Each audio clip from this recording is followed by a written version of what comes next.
The owner of Soul Food Kitchen sat in his office late one night, staring at the monthly reports spread across his desk. Something didn't feel right. The restaurant, known for its mouth-watering fried chicken and home-style cooking, had been his dream for the past 5 years. He'd built it from the ground up in a busy Atlanta neighborhood, pouring his heart and life savings into every detail. The numbers on the papers told one story. Business was booming, with lines often stretching around the corner during lunch hour. But his gut told him another. More and more customers were leaving comments on review sites about slow service and unfriendly staff. "The food is still amazing," one review read, "but it's not the warm, welcoming place it used to be." Running his hands through his graying hair, he thought back to the early days. He handpicked every employee, trained them himself, and treated them like family. But as the restaurant grew more successful, he'd had to step back from daily operations to handle the business side of things. Now he spent most of his time in meetings with suppliers, handling paperwork, and planning future expansions. That's when the small things started catching his attention. Food costs were higher than they should be, even with their increased business. The evening shift manager always reported perfect inventory counts, yet somehow they were ordering more supplies than ever. And just last week, his childhood friend who'd stopped by for lunch mentioned that the staff seemed different when they didn't know the owner was around. He pulled up the security cameras on his computer. Everything looked normal: servers taking orders, cooks working the line, managers supervising. But he couldn't shake the feeling that what he saw on camera was just a performance. What happened when he wasn't watching? The final straw came during a surprise visit to his own restaurant for dinner. He'd chosen to sit in a corner booth, and for the first time, he watched his restaurant through a customer's eyes. He noticed how some servers huddled by the kitchen, laughing and checking their phones, while customers tried to get their attention. He saw a manager snap at a new busboy for taking too long to clear a table. This wasn't the restaurant he'd dreamed of creating.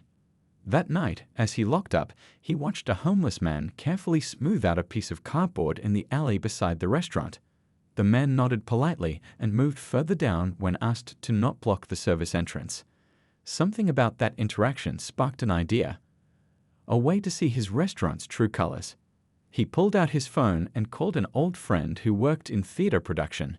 "Hey," he said, his voice quiet but determined. "I need your help with something. How good are you at making someone completely unrecognizable?" As he drove home that night, his mind raced with possibilities. He knew what he had to do, but the thought made his stomach churn. How would his own employees treat him if they thought he was just another homeless person on the street? The answer to that question would tell him everything he needed to know about what his restaurant had become. In bed that night, he couldn't sleep. He kept thinking about his parents, who taught him that character is shown in how you treat those who can do nothing for you. They'd saved every penny from their jobs to help him attend culinary school, believing in his dreams even when others doubted. Now he owned one of the most successful restaurants in the city, but at what cost? Had success changed not just his employees, but the very soul of the place? Tomorrow would begin his journey to find out the truth. Little did he know, the next 2 weeks would change not just his restaurant, but his entire perspective on business, humanity, and what truly matters in life. The theater workshop was tucked away in a quiet part of town, filled with costumes and the smell of stage makeup.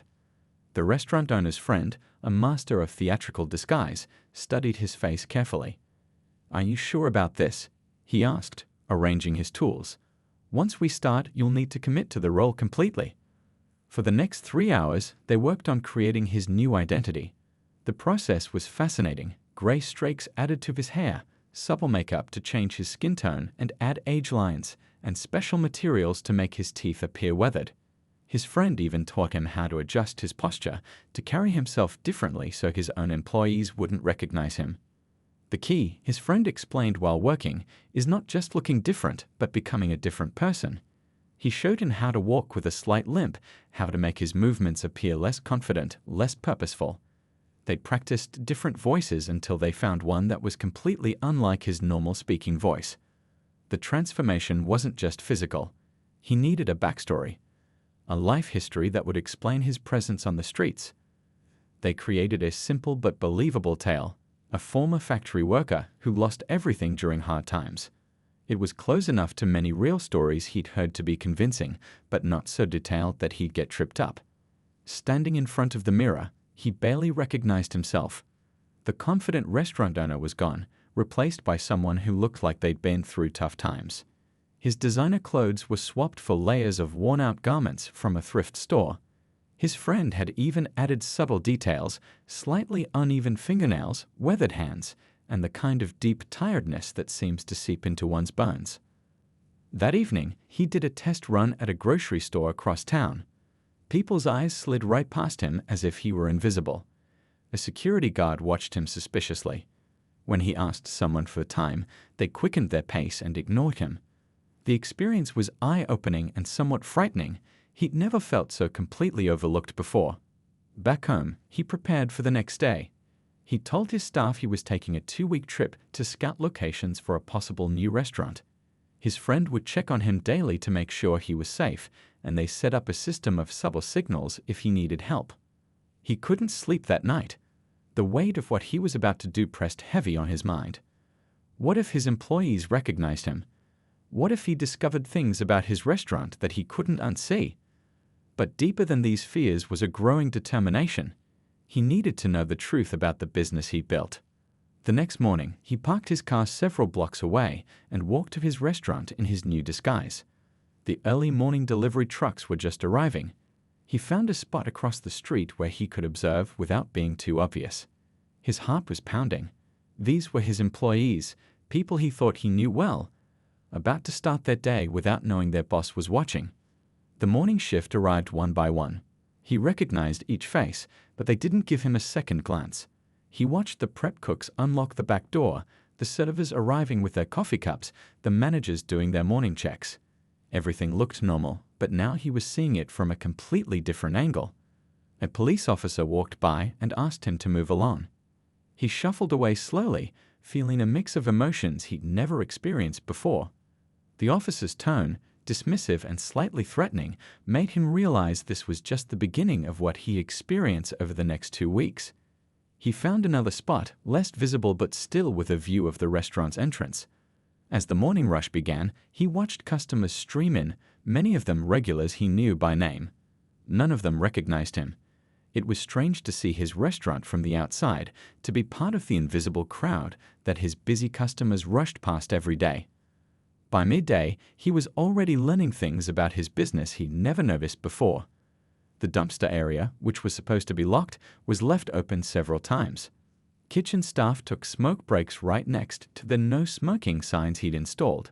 Small things, perhaps, but they showed a lack of care that troubled him. As the sun climbed higher and his stomach growled, he realized this experiment would be harder than he'd imagined. He wasn't just observing his restaurant, he was about to experience life from a completely different perspective. The comfortable office where he usually spent his days felt like it was in another world entirely. The first week of being invisible taught the restaurant owner more than he'd learned in years of running his business. Every morning, he'd arrive before sunrise, finding different spots around his restaurant to observe the daily routine. The early morning quiet was broken only by delivery trucks and the occasional street cleaner. Some discoveries were harder to witness than others. He watched as the morning shift supervisor, someone he trusted for years, arrived consistently late but marked herself on time in the system. Young servers who appeared energetic and professional inside the restaurant would step out for breaks and mock customers they just served. But there were bright moments too. He noticed one of his newer cooks, a quiet young man who worked the grill, would save leftover biscuits and cornbread in a clean bag instead of throwing them away. At the end of his shift, the cook would discreetly hand out the bread to homeless people in the area. He never mentioned it to anyone, he just did it because it was the right thing to do. The weather turned rough one day, with cold rain soaking through his layers of clothes. He huddled under the awning of a neighboring business, shivering. One of his dishwashers, someone who barely made above minimum wage, came out during her break with a cup of hot coffee and offered it to him without a word. The simple act of kindness nearly made him break character. He learned to become truly invisible, to blend into the background of city life. He saw how people's eyes would skip over him as if he were part of the scenery. Sometimes, customers would leave his restaurant carrying boxes of leftovers, walk right past him, and tossed the barely touched food into the trash. The waste he witnessed was staggering. The hardest part wasn't the physical discomfort or the way people ignored him. It was watching his own restaurant from the outside. He saw how the welcoming atmosphere he'd worked so hard to create disappeared during busy hours. Customers were rushed through their meals, tables were cleared while people were still eating, and the warm, family-style service he prided himself on was notably absent. One afternoon, he observed a family celebrating what looked like a graduation. They'd dressed up for the occasion, clearly excited to dine at his restaurant. But their server was impatient, rushed their orders, and forgot several items they'd requested. The disappointment on their faces as they left was painful to watch. This wasn't what he'd envisioned when he opened his restaurant. He kept a small notebook hidden in his coat, jotting down observations when no one was looking. The pages filled quickly with notes about both problems and potential solutions. He saw patterns emerging. Certain shifts ran smoothly while others were chaotic. Some employees consistently went above and beyond, while others did the bare minimum when they thought no one was watching. The experience was changing him too. He found himself noticing other homeless people in the area, learning their routines and stories. There was an elderly man who collected cans every morning, always wearing a clean but worn military veteran's cap. A woman who sat quietly reading borrowed library books, keeping to herself. These were people he probably walked past hundreds of times before without really seeing them. One day, he witnessed something that made his blood boil. A group of teenagers had been giving the elderly veteran a hard time, mocking him as he collected cans. One of his senior servers saw this from the restaurant window, but did nothing. Later, that same server threw away perfectly good food rather than offer it to anyone outside. But just when his faith in humanity was wavering, he saw one of his youngest employees, a busboy, step outside. The boy approached the veteran, helped him collect his cans, and sat with him for a few minutes during his break. They shared a simple conversation and a laugh. The boy never mentioned this to anyone inside. It wasn't for show or recognition. By the end of the week, the restaurant owner had filled his notebook with observations, but more importantly, his heart was full of new perspectives. He'd always thought he ran a good business, but now he was learning the difference between a successful restaurant and a truly good one. As the first week drew to a close, he realized this experiment was showing him not just the problems in his restaurant, but the character of each person who worked there. Some revealed themselves to be better than he'd thought, while others showed their true colors in ways that would soon lead to difficult decisions. The second week of the restaurant owner's undercover experience revealed even deeper truths about his business. He'd learned to move like a shadow around his own restaurant, observing moments that would have otherwise gone unnoticed. The revelations came in waves, some heartwarming, others deeply troubling. One rainy evening, he watched through the window as the dinner rush was in full swing. The tables were packed with families enjoying their meals, the kitchen line was busy with orders, and the familiar sounds of southern cooking filled the air. But from his new perspective, he noticed something he'd never seen before: two distinct types of employees working side by side. The first group treated their work like just another job. They moved through their tasks mechanically, checking their phones when they thought no one was looking, taking extra long breaks, and showing little interest in the customer's experience. These were often the same employees who would look right through him when they passed by, treating him as if he didn't exist. But the second group was different. They seemed to understand that they weren't just serving food, they were part of people's special moments. A young waitress noticed an elderly couple struggling with the menu's small print and brought them a flashlight from her car. A host remembered regular customers' names and their favorite tables. These small acts of kindness happened naturally, without any supervision. The most eye-opening moment came during a busy lunch service. The kitchen had accidentally made an extra order of their famous fried chicken. He watched as two servers argued quietly about what to do with it. The first wanted to throw it away, citing company policy. The second server, who had always been quiet during staff meetings, spoke up firmly. This food could feed someone who hasn't eaten all day. Their argument was interrupted by the evening manager, who had always presented perfect paperwork and spotless reports. The owner's heart sank as he watched the manager side with the first server, insisting that giving away food was strictly forbidden. The extra food ended up in the trash while several hungry people, including himself, sat outside in the cold. Later that same day, he witnessed something that gave him hope. The quiet server who had argued to save the food was closing up for the night. When she thought no one was watching, she bought a meal with her own money and brought it out to the elderly veteran who often sat nearby. She didn't know her boss was watching, disguised as another homeless person across the street. She did it simply because it was the right thing to do. The contrast between his employees' behaviors became starker each day. He watched as some staff members would make fun of customers behind their backs, while others went out of their way to make everyone feel welcome. He saw how some would rush through their cleaning duties, cutting corners when they thought nobody would notice, while others took pride in their work regardless of who was watching. One particularly cold afternoon, he observed a group of his kitchen staff on their break. They were laughing about how they deliberately made certain customers wait longer for their food if they looked too demanding. His stomach turned as he realized how far his restaurant had strayed from its original values. But just when his disappointment was at its peak, he witnessed an interaction that reminded him why he'd started this business in the first place. A young family came in, clearly counting their money carefully before ordering. Their young daughter accidentally spilled her drink, causing a scene. Instead of showing frustration, one of his newer waitresses quickly cleaned up the mess, brought a free replacement, and even gave the embarrassed child a small dessert on the house. She didn't know the owner was watching, she just cared. As the fourth part of his journey came to an end, the restaurant owner had filled several notebooks with observations. He'd witnessed both the best and worst of humanity within the walls of his own business. The fancy reports and perfect paperwork he'd relied on for so long now seemed meaningless compared to what he'd seen with his own eyes. He realized that running a successful restaurant wasn't just about good food and profit margins. It was about creating a place where both customers and employees could feel their humanity was recognized and valued. The question now was, how could he restore this vision to his restaurant? Day 10 of the owner's undercover journey brought the moment that would change everything. The morning had started like any other. He took his usual spot near the restaurant, watching the daily routines unfold.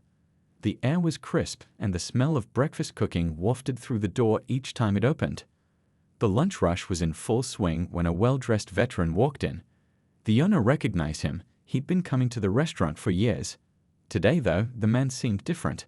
His clothes were clean but worn, and he counted his money carefully before ordering the cheapest item on the menu. A young waitress who'd been working at the restaurant for just 3 months noticed something wasn't right. During a quiet moment, she approached the veteran's table.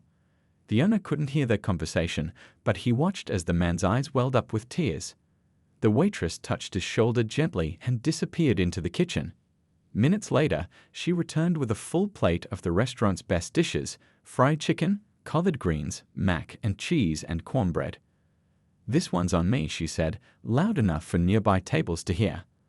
The veteran tried to refuse, but she insisted, saying, "You've served our country. Let us serve you today." The heartwarming moment was shattered when the evening manager stormed out of the office. The owner watched in disbelief as the manager, someone he'd trusted for years, grabbed the young waitress by the arm and dragged her into the back room. Even from outside, he could hear the manager's angry voice. "Who do you think you are?" The manager shouted, "That food comes out of our profits. I've been watching you give away food to those people outside too. One more time and you're fired." The waitress tried to explain about the veteran, but the manager cut her off. "I don't care if he's a veteran or the president himself. No free food. That's the policy." The owner felt his hands shaking with anger. Through his weeks of observation, he'd watched this manager throw away perfectly good food at closing time, mark down extra hours she hadn't worked, and treat customers rudely when she thought no one important was watching. But this was different. This was cruel. The young waitress emerged from the back room with red eyes but held her head high. She returned to the veteran's table, where he was trying to wrap up half his meal to save for later. Other customers had witnessed the scene, and the restaurant had grown uncomfortably quiet. The warmth and joy that should fill a family restaurant had been replaced by tension and discomfort. Later that afternoon, the owner watched as the same manager ordered kitchen staff to throw away several trays of unused food. "It's better in the trash than encouraging those people to hang around," she said, gesturing toward the street where several homeless people, including the disguised owner, sat.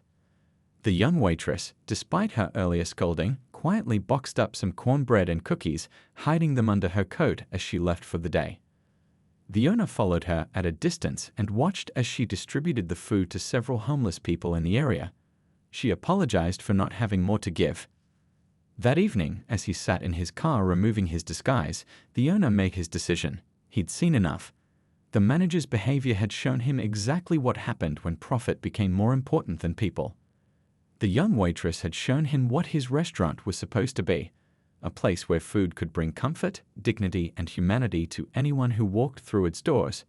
He pulled out his phone and made 2 calls. The first was to his lawyer, asking for papers to be drawn up immediately. The second was to schedule an emergency staff meeting for the following morning. After 10 days of being invisible, it was time to become visible again, but this time with a clear vision of what needed to change. As he drove home that night, he thought about how a single moment of cruelty toward a veteran and a compassionate waitress had brought everything into focus. His restaurant had lost its soul, but thanks to employees like that young waitress, he knew it wasn't too late to bring it back. The next morning, before the staff meeting, the restaurant owner spent 2 hours removing his disguise. As he washed away the makeup and changed back into his regular clothes, he felt like he was putting on armor for battle. His phone was loaded with photos and videos he'd discreetly taken over the past 2 weeks, evidence that would be impossible to deny. The staff meeting was scheduled for 8 a.m. before the restaurant opened. As employees filed in, he noticed how differently they treated him now compared to when he was in disguise.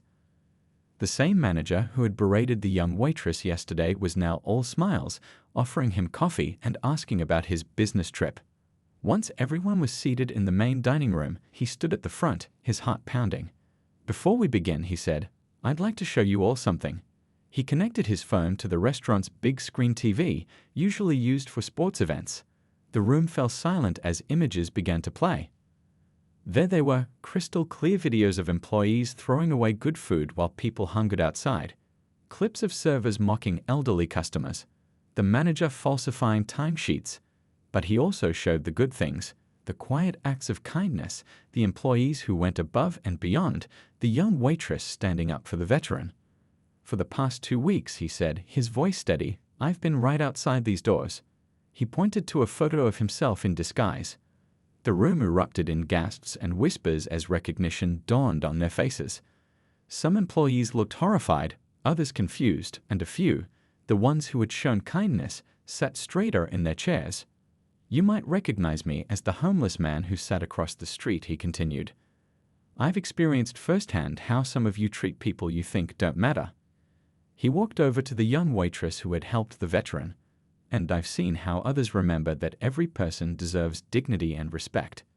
The manager stood up, her face red. "Those people are bad for business," she started to argue. "We have standards to maintain." "Standards?" The owner interrupted. "Let me tell you about standards." He played the video of her confrontation with the young waitress over helping the veteran. The room watched in uncomfortable silence. "Our standards should be about how we treat people, not just how much money we make." He then revealed more photos, the elderly veteran collecting cans, the woman reading library books, himself sitting in the rain. "These are people," he said, "parents, grandparents, veterans who served our country. Some of them ate at this restaurant in better times, and while we threw away good food, they went hungry." The owner then did something unexpected. He asked each employee to share their thoughts on what they'd seen. Some broke down crying, admitting they'd never thought about how their actions affected others. Others defended themselves, saying they were just following policy. The young waitress spoke about why she helped people despite being told not to. "Starting today," the owner announced, "things will be different." He laid out his new vision for the restaurant. They would start a pay-what-you-can program during off-peak hours. Leftover food would be properly packaged and distributed to those in need. Employees who had shown compassion would be promoted to leadership positions. Then came the hard part. He turned to the manager and several other employees who had consistently shown poor character. "I've prepared your final paychecks," he said firmly. "We're not just a business, we're part of this community. If you can't treat every person with dignity, you can't work here." As the dismissed employees left, something remarkable happened. Other staff members started sharing ideas about how to make the restaurant more community-focused. The young waitress suggested partnering with local veterans organizations. A cook proposed teaching free cooking classes to homeless people looking for kitchen work. The meeting ran longer than planned, but nobody seemed to mind. There were tears, hugs, and genuine conversations about change. When they finally opened the restaurant that day, 2 hours late, there was a new energy in the air. Customers could feel it too. Something had shifted. 6 months later, the restaurant had transformed into something far more special than just a successful business. The changes were visible the moment you walked through the door. The walls now displayed photos of community members alongside their stories. The menu included a Pay What You Can section, and a new sign proudly announced, "No one leaves hungry." The young waitress who had helped the veteran was now the restaurant's community outreach manager. Under her leadership, they'd partnered with local shelters and veterans organizations. Every Monday night, the restaurant hosted free cooking classes for people looking to work in the food industry. Several of their graduates now worked in the kitchen. The owner sat in his usual corner booth one evening, watching his dream finally come true. The restaurant was buzzing with its usual dinner crowd, but now there was something different in the air. Regular customers sat alongside people who could only afford to pay a little. The elderly veteran who had sparked the change was now a regular volunteer, helping coordinate food distribution programs. The kitchen staff had developed a new system for handling leftover food. Instead of throwing it away, they carefully packaged it while it was still fresh. Local shelter representatives would pick it up each evening, ensuring nothing went to waste. The money saved from better inventory management more than made up for the costs of their community programs. What touched the owner's heart most was how his employees had embraced the change. They no longer saw their jobs as just serving food, they were serving their community. The new staff members, hired based on their character rather than just experience, had brought fresh energy to the team. They shared stories of lives touched, of homeless individuals who found jobs through their programs, of elderly customers who found a new family in the restaurant. One busy Saturday, a well-dressed man walked in with his family. The owner recognized him as someone who used to sit outside the restaurant during his undercover days. The man had found work through one of their job training programs and was now celebrating his promotion. He insisted on paying full price, saying he wanted to help someone else get the same chance he'd received. The restaurant's reputation grew, but not just for its food. Local newspapers wrote stories about their community initiatives. Other restaurants in the city began to follow their example, creating their own programs to help those in need. The owner was invited to speak at business conferences, not about profits, but about the importance of running a business with heart. During staff meetings, they no longer just discussed sales figures. They shared stories of lives changed, both among their customers and their employees. The young dishwasher who had given him coffee when he was disguised as homeless was now training to be a chef. The quiet cook who used to secretly save biscuits for the homeless had started a mentoring program for at-risk youth interested in cooking. The owner kept his old disguise in his office as a reminder. Sometimes, when making difficult decisions, he would look at it and remember the lessons he learned during those 2 weeks. Success, he realized, wasn't just about making money, it was about making a difference. 1 year after his undercover experience, he gathered his staff for a special dinner. They closed the restaurant early and set up one long table where everyone, staff, regular customers, community members, and some of the homeless people they'd helped, could eat together. As he looked around the table, he saw no distinction between those serving and those being served. Everyone was treated with the same dignity and respect. During the dinner, the owner stood up to make a toast. "A year ago," he said, "I thought I was running a successful restaurant. But today, I know we're doing something far more important. We're not just feeding people's bodies, we're feeding their souls. We're not just serving food, we're serving hope." The restaurant had become more than just a business, it was a beacon of hope in the community. The owner had learned that true success comes not from what you gain, but from what you give. His undercover journey had taught him that sometimes you have to become invisible to see what's truly important. The story of the restaurant's transformation spread, inspiring others to look beyond profit margins to the human side of business. In the end, the owner realized that by trying to save his restaurant's soul, he had helped restore faith in humanity, one meal at a time.